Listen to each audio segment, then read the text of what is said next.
আমার ফ্যামিলির পক্ষ থেকে বা আমার পক্ষ থেকে অন্তত ডাক্তার শহীদ হওয়ার পর থেকে আপনারা যেভাবে দাঁড়িয়েছেন আমাদের পাশে, এটা আসলে আমার ব্যাখ্যা দেওয়ার সুযোগ নেই স্যার।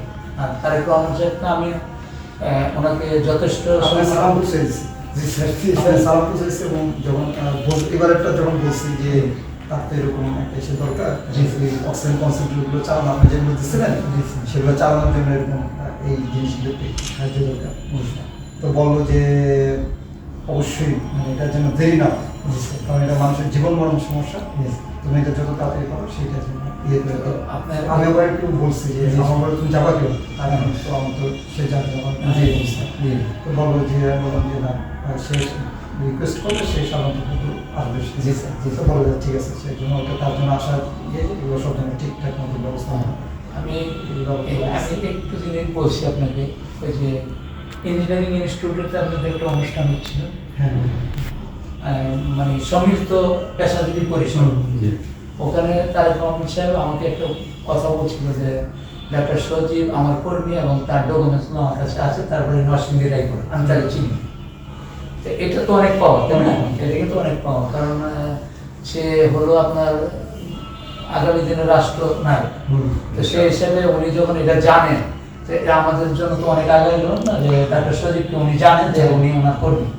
এটা হলো মানে সর্বোত্তম বিষয়। আমাদের জন্য তো একটা অনেক বড় বিষয়, কারণ দুইজন ডাক্তার শহীদ হয়েছে। জি স্যার, তার মধ্যে ডাক্তার সজীব ডাক্তার সজীব প্রথম ডাক্তার সজীবের মামা কিন্তু, এটা আমরা জানি কি না জানি, ডাক্তার সজীবের মামা কিন্তু নরসিংদী জেলা যুব দলের সাংগঠনিক সম্পাদক, তার আপন মামা। হ্যাঁ, আমার ওয়াইফের ছোট ভাই আর কি, ইমিডিয়েট আমার ওয়াইফের ছোট। সেক্ষেত্রে আমরা তো খালি গুগল ভাই কিন্তু ওই যে তার 18 জুলাইতে শহীদ ভাই শাহাদাত বার্ষিকী পালন করলো, উনি কিন্তু কবরের পাশে উনি কিন্তু বক্তব্য দিচ্ছেন টেস্ট করে, প্রায় 10,000 নেতা কর্মীরা তার কবর জিয়ারত করছেন এবং কাজল ভাই, খোকন ভাই সহ। তো ওখানে খোকন ভাই আমাদেরকে বলছেন, উনি মাকে বলছেন এবং ঘোষণা দিয়েছেন যে এই পরিবারটা বিএনপি পরিবার।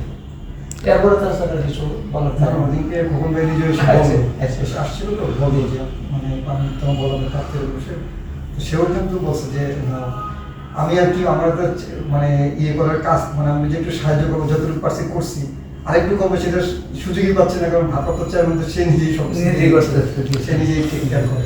এটাও বলবো খোকন ভাই বলবে সে নিজেই তো টেক কেয়ার করে। না খোকন ভাই, আমি নরসিংদীতে মানুষকে কীভাবে এটা আমি জানি না, আমার পক্ষ থেকে আমার ফ্যামিলির পক্ষ থেকে খোকন ভাই হলো একজন সম্মানিত ব্যক্তি এবং ভদ্রলোক।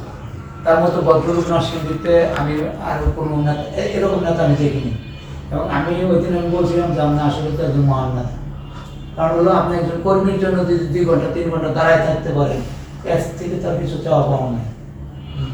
আপনি আমার মধ্যে এই জিনিসগুলো আপনি আমি আমার যতটুকু সম্ভব আমি আপনাদের জন্য আছি এবং তার, আর আমার জন্য দোয়া করবেন, ডাক্তার সজীবের জন্য দোয়া করবেন, উনি আপনাদের কর্মী ছিলেন, সেটা আপনারা অবশ্যই সেটা বিবেচনায় রাখবেন। আপনি একটু যে ইয়েটা তো দেখছেন। জি স্যার, স্যার আপনি বসেন স্যার, এই ইয়েটা আর যে যত ইয়েগুলো আছে জি সব আপনাকে একটু কষ্ট করে। জি স্যার, ঠিক আছে।